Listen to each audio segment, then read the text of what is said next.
सबको मेरा नमस्ते, प्रणाम, अस्सलाम वालेकुम। कैसे हैं आप लोग? उम्मीद करती हूँ हमेशा की तरह बहुत ही अच्छे होंगे। आप सबका स्वागत है आपके अपने जनता पॉडकास्टिंग में। आज मैं आपको मिलवाने वाली हूँ एक बेहद ही खास शख्सियत से, जो अपने क्षेत्र में हमेशा चर्चा का विषय बनाए रहते हैं। एक तेज तर्रार नेता के रूप में, और अगर शिक्षा के क्षेत्र में भी बात किया जाए तो इनका काफी योगदान रहा है अपने क्षेत्र में। तो हम आपका बहुत बहुत स्वागत करते हैं रियाज अंसारी सर। कैसे हैं आप? मैं बहुत ठीक हूँ। मैं आपको और आपके चैनल को बहुत बहुत शुभकामना बधाई देता हूँ। नए वर्ष की शुभकामना और बधाई। आपका चैनल और आप लोग बहुत ऊंचाइयों पर जाएं, ये ईश्वर से प्रार्थना करता हूं। जी, बहुत बहुत धन्यवाद आपका। और आपने इतना जो ये अपनी लोकप्रियता बनाई है समाज में, ये आखिर कैसे बनाई है? देखिए, मैं हाई स्कूल में मैं पढ़ रहा था जी। तो उस समय फाजिल नगर में बाबू विश्वनाथ सिंह जी का उपचुनाव हो रहा था। खुदादीन अंसारी जी बीच में मर गए थे, एमएलए थे, 2.5 साल के बाद मर गए थे, तो उनके जगह पर उपचुनाव हो रहा था। उस चुनाव के प्रभारी थे स्वर्गीय हमारे नेता बाबू मोहन सिंह जी, और उस समय चौधरी चरण सिंह जी आए हुए थे उस चुनाव के प्रचार के लिए हेलीकॉप्टर से। मैं यहाँ से साइकिल से कॉलेज से छुटा और सीधे मैं पहुंचा, तुरपट्टी से मैं पहुंच गया वहां फाजिल नगर। और मोहन सिंह जी का, चौधरी साहब का भाषण सुनने के बाद मेरे मन में जन सेवा की एक ललक जगी, और स्वर्गीय राम मनोहर लोहिया जी, जयप्रकाश नारायण जी, चौधरी चरण सिंह जी के बारे में मैं पढ़ा। तो मैं बिल्कुल एक तरह से आप जानिए कि सोशलिस्ट विचारधारा से लैस हो गया। और तभी से आपको आश्चर्य होगा, मैं हाई स्कूल में पढ़ रहा था तुरपट्टी में एग्रीकल्चर से, और जिस दिन फार्म भरी जा रही थी उस दिन बहुत कुहारा था, बहुत जाड़ा था। तो 134 बच्चे थे, लड़के लड़कियां मिलाकर। तो कह दिया एक लड़के ने कि अगर इसमें कोई बहुत अच्छा आदमी हो तो सबको चाय पिला दे। तो मैं खड़ा हो गया। तो टीचर ने कहा कि चाय पिलाओगे? हमने कहा जी, सबको पिलाएंगे। तो कहा कि समोसा भी खिलाना पड़ेगा। मैंने कहा बिल्कुल खिलाऊंगा। तो लीडरशिप की उत्पत्ति हमारी वहां से हुई। फिर मेरे पीछे लड़के घूमने लगे, और मैं भी अब राजनीति में सक्रिय हुआ। स्कूल में फीस बढ़ी, उसके खिलाफ मैंने प्रिंसिपल से जाके अपनी आवाज उठाया। बहुत बड़े प्रिंसिपल थे वहाँ, कस्या कराने वाले थे, यादव जी। बहुत उनका क्वालिटी बहुत अच्छी थी, बहुत दबदबा था। हमसे वो कहे कि तुम एक दिन बहुत आगे जाओगे, तुमने सही सवाल उठाया है, थोड़ा फीस बढ़ा दी गई है, अब कम कर दी जाएगी। फीस कम हुआ, उसके पीछे मुझे झेलना भी पड़ा। हमारे क्लास टीचर ने मुझे बहुत मारा इस बात के लिए, दूसरे दिन मेज पर खड़ा करा के। लेकिन उसी बीच हमारे गांव में आग लगी। स्वर्गीय बाबू मोहन सिंह जी मिनिस्टर पद से हटे थे, वो आए हमारे गांव की जांच करने के लिए। तो जांच के दौरान उन्होंने हमारे दादा से पूछा कि ये लड़का किसका है? तो उन्होंने कहा मेरा नाती है। तो कहे कि इसका जो लुक बता रहा है, बातचीत से लग रहा है कि लीडर होगा, तो इसको आप मुझे दे दीजिए। तो दादा ने कहा कि आप बड़े लीडर हैं, हम तैयार हैं, कोई बात नहीं। हमसे पूछे मोहन सिंह जी, राजनीति करोगे नौकरी?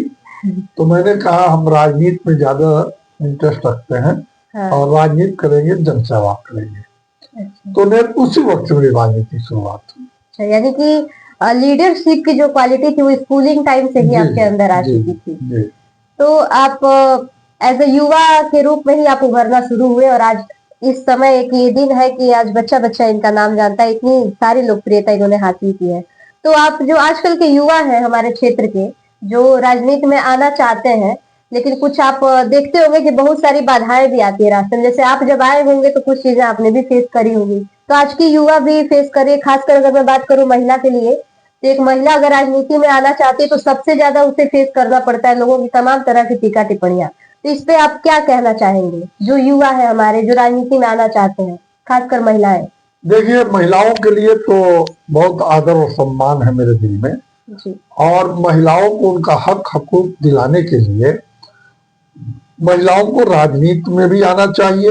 जी, शिक्षा में हर जगह उनकी पहचान बननी चाहिए। शिक्षा से लेकर और स्वास्थ्य तक सारी चीजों में अगर आप देखेंगे बुनियादी तौर पर जी, तो महिलाओं का बहुत बड़ा योगदान होता है। जी, तो हमारे यहाँ हमारी सोच है कि लड़कियों को पूरी तरह से उनको शिक्षा का अधिकार मिलना चाहिए जी, और हर साइड में हर सेक्टर में अगर महिलाएं आगे बढ़ेंगी जी, तो निश्चित रूप से देश और प्रदेश का विकास होगा। हमारी खुद रही है ऐसी ख्वाहिश कि लड़कियां बहुत आगे बढ़े और बहुत पढ़ के लिख के आगे बढ़े। जिस सेक्टर को वो चाहती है उस सेक्टर को चुने।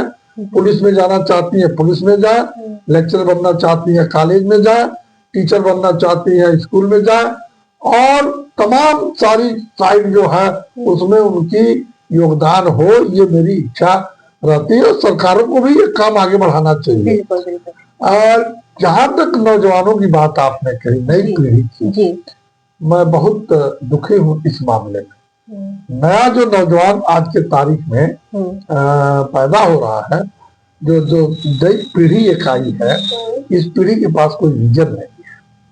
और ये मोबाइल जो है, ये मोबाइल बहुत कारगर भी है। हाँ, धरती से आदमी को उठा के आसमान तक पहुंचाने का काम इसने किया, ये तो है। लेकिन हाँ, इसका बड़ा साइड इफेक्ट भी है नौजवानों के ऊपर। जी, हम सुबह टहलने निकलते हैं, 1 घंटा का मैं टहलता हूँ, जी, तो मैं किसी गांव से गुजरता हूँ तो हर कौड़े पर 5 लोग बैठे हैं तो 5 लोगों के हाथ में मोबाइल है। जी, ये तो है। महिलाओं के हाथ में भी है, बच्चों के हाथ में भी है। मतलब जिस वक्त हम लोग घर में बैठ के पढ़ाई करते थे उस वक्त नौजवान कौड़ा बैठ के मोबाइल देख रहा है। अब मोबाइल में ऐसी ऐसी चीजें आ रही हैं कि जो नई पीढ़ी को भटकाने के लिए काफी है। तो एक तो सरकार को ऐसी चीजों पर मोबाइल पर आने की अनुमति नहीं देना चाहिए, जो अश्लील चीजें हो वो मोबाइल पर न आए, इसकी व्यवस्था सरकार को करनी चाहिए। और नौजवान आज के तारीख में शिक्षा के में जो जुटना चाहिए उस हिसाब से नहीं जुट रहा है। लड़कों की अपेक्षा लड़कियों की शिक्षा अच्छी है और उनकी सक्रियता है, लेकिन नौजवान काफी दूर भटकता चला जा रहा है।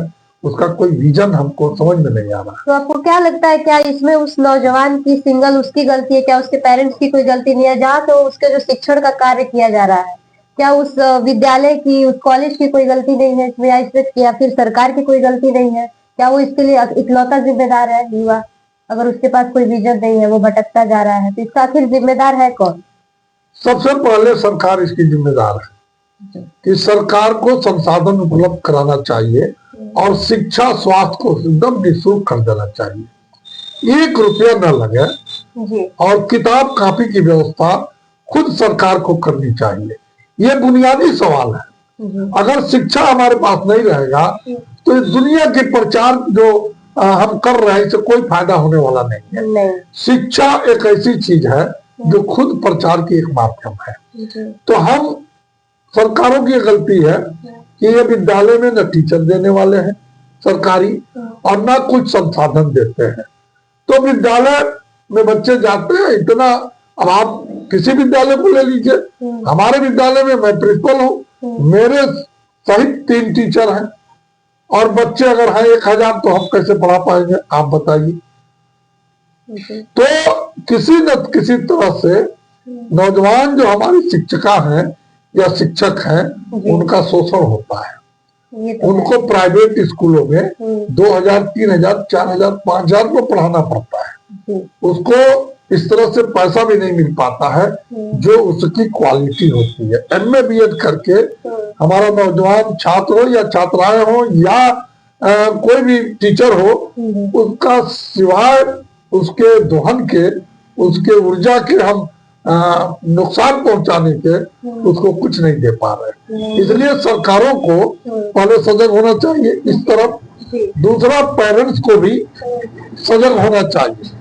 हमको याद है हफ्ते में एक दिन हमारे दादाजी हमारे स्कूल में जाते थे और पूछते थे टीचरों से कि लड़का हमारा कैसे पढ़ता है और इसकी कोई बदमाशी कोई है या कोई गलती है या कोई सही किया है। तो अगर कहीं हमने टीचर से गलती कर दिया और टीचर ने कह दिया कि आपके नाती में ये गड़बड़ी है तो मुझे घर पे आने पर भी मार खाना पड़ता था। एक बार मुझे याद है धर्मपुर के नारायण सिंह जी हमारे टीचर थे दुधई प्राइमरी स्कूल में और उन्होंने हमको बहुत मार दिया, इतना मारा कि बुखार लग गया घर आते आते। तो मैंने दादा से शिकायत की कि हमको बहुत मारा है उन्होंने। तो हमारे दादा ने खड़ाऊ बांधते थे, वो खड़ाऊ उठाए और 20 खड़ाऊ हमको लगातार मारे और उन्होंने कहा कि तुमने बदमाशी किया होगा तब वो मारे हैं और स्कूल में अगर टीचर मारे हैं तो तुमको सुधारने के लिए मारे हैं, वो तुम्हारी छत पहुंचाने के लिए नहीं मारे। इसलिए तुम उनके आदेश का पालन करो 8 घंटा जब तक तुम स्कूल में रहते हो।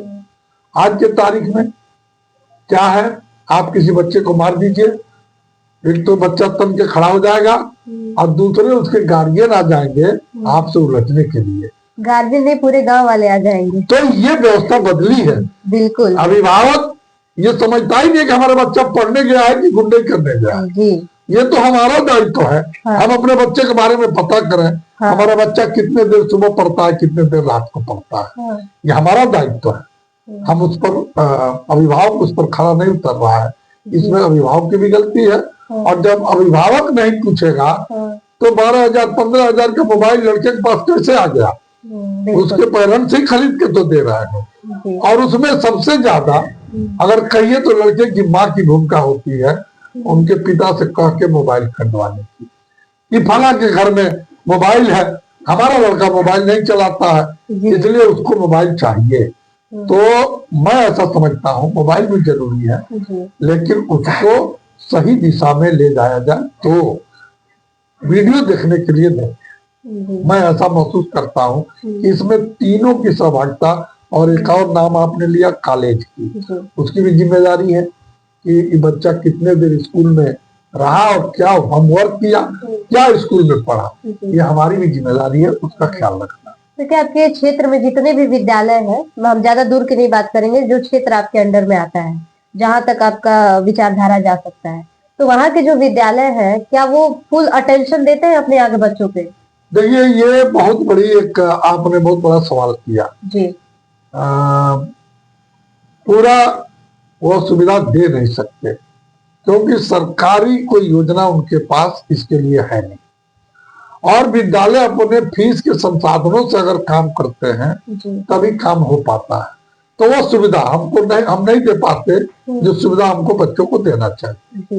इसमें हमको सरकार की मदद करनी चाहिए और स्कूलों में बैठने की व्यवस्था, पंखों की व्यवस्था और साफ सफाई की व्यवस्था, चाक की व्यवस्था, डस्टर की व्यवस्था, ये सरकार को करना चाहिए। इसीलिए मैंने कहा शिक्षा और स्वास्थ्य दो सरकार को बिल्कुल फ्री कर देना चाहिए। और ये दो कहीं ना कहीं बहुत बड़े मुद्दे भी हैं हमारे यहाँ के, इस पे जरूर सरकार को एक बार अपना अटेंशन देना चाहिए, इस पे जरूर विचार करना चाहिए।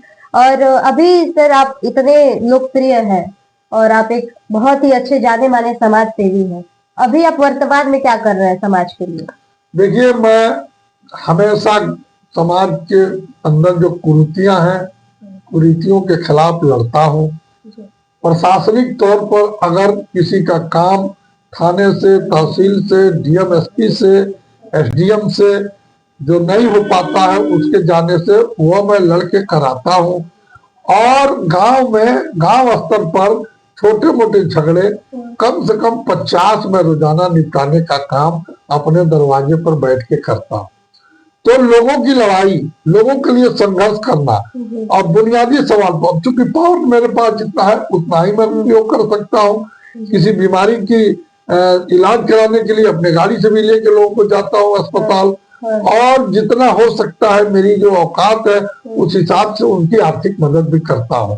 कोई मरता है चाहे वो कोई भी हो, जी उसको कंधा लगाने जाता हूँ, उसके घर पुछार करने जाता हूँ, जो बीमार है उसकी पुरसहाल करने जाता हूँ, पूछता हूँ मेरे लायक कोई सेवा हो बताइए, हम आपकी क्या सेवा कर सकते हैं। कोई अस्पताल में भर्ती है, अस्पताल में देखने जाता हूँ, डॉक्टर से बात करके उसको अच्छी सुविधा दिलाने का काम करता हूँ। मेरी ये कोशिश रहती है कि हमारे क्षेत्र में कोई दुश्वारी लोगों को झेलना न पड़े या किसी को प्रशासनिक स्तर पर कोई उत्पीड़ित न करे। हम सबके लिए खड़ा रहते हैं, उसके लिए जात धर्म की कोई सीमा मेरे पास नहीं। और यही कहीं ना कहीं सच्ची समाज सेवा भी है, जैसा कि उन्होंने बताया, स्टेप बाय स्टेप एक एक चीज को बताया, यही सच्ची समाज सेवा है। तो अभी आप ये तो वर्तमान की चीजें रही, तो भविष्य में आपको किस रूप में देखा जा सकता है? यानी आपकी जो लोकप्रियता है, जो दर्शक है, जो आपके समर्थक है, वो ये जरूर ये चीज अभी हमारा शो जो लोग भी देख रहे हैं तो उनका जरूर होगा कि सर को भविष्य में हम किस रूप में देख सकते हैं, यानी क्या आपका विजन है भविष्य का? देखिए, विजन तो है जनसेवा जी और जनसेवा के माध्यम से मैं अपने जिस पार्टी में हूँ उस पार्टी से 332 फाजिल नगर से मैंने टिकट की अप्लाई भी किया है। अच्छा। और मैं चाहता हूं कि एक बार हमारी पार्टी मुझे अवसर दे, माननीय अखिलेश यादव जी, और उस अवसर पर मैं आपके जरिए पूरे अपने क्षेत्रवासियों से प्रार्थना भी करता हूं कि एक अवसर मुझे दें ताकि हम फाजिलनगर विधानसभा को मॉडल विधानसभा बना सकें और इस विधानसभा में किसी को न बिजली विभाग प्रताड़ित कर सके, न पुलिस प्रताड़ित कर सके, न लेखपाल प्रताड़ित कर सके और न ही बुनियादी सवाल पर किसी को कहीं दुश्वारियां उठानी पड़े। स्वास्थ्य की व्यवस्था, सड़क की व्यवस्था, चिकित्सा की व्यवस्था और शिक्षा की व्यवस्था मेरी बुनियादी मेरी विजन में है और मैं इसको आगे बढ़ाने के लिए एक बार इस विधानसभा का प्रतिनिधित्व करना चाहता हूं ताकि जनता के बीच ये संदेश जाए कि इन्होंने जब कुछ नहीं था तब तो जनता की सेवा किया, आज कुछ होने के बाद भी ये समर्पित है जनता के लिए। मेरा यही विजन है कि नौजवानों को शिक्षा मिले, जो बीमार है उनको इलाज मिले, जो नौजवान है उनको रोजगार मिले और जो छात्र और छात्राएं स्कूल से निकल रहे हैं, उच्च शिक्षा ग्रहण नहीं कर पा रहे हैं, उनको हम उच्च शिक्षा ग्रहण कराने में जो भी योगदान मेरी हो सके उसको मैं करूं, ये हमारी इच्छा है और यही हमारी जीवन की असली मतलब जीने का मकसद भी है। नहीं, बहुत ही अच्छा और बहुत बहुत शुभकामनाएं आपको कि इतनी सुंदर और इतनी अच्छी विचारधारा आप लेके चल रहे हैं अपने समाज के लिए। तो एक ऐसी सोच को, एक मॉडल विचार को कहीं ना कहीं समर्थन और सहयोग दोनों मिलना चाहिए। ये हमेशा आपकी सेवा में तत्पर रहते हैं, तो अभी आपकी भी बारी है कि आप भी इनका समर्थन करें खुल के। तो बहुत बहुत धन्यवाद सर आपका, और आपसे काफी कुछ सीखने को हमें मिला और हमारे दर्शकों को भी मिला और काफी प्रेरणा भी मिली। बहुत बहुत धन्यवाद हमारे चैनल में समय देने। मैं आपको विशेष तौर पे नारी सशक्तिकरण के इस एक लड़की को, अच्छी एंकर हैं आप, हम आपको शुभकामना देते हैं और इसके मालिक को मैं बहुत शुभकामना देता हूं कि आप निरंतर आगे बढ़ें और इस परंपरा को आप जीवंत रखें और ये चैनल उत्तर प्रदेश नहीं देश स्तर में अपनी एक जगह बनाए। हम आपके सवालों से भी बहुत प्रसन्न हैं, आपके सवाल भी बुनियादी सवाल रहे हैं, जो जमीनी हकीकत है उस पर आपने पूछा, इसलिए हम आपको भी बहुत बधाई और शुभकामना देते हैं।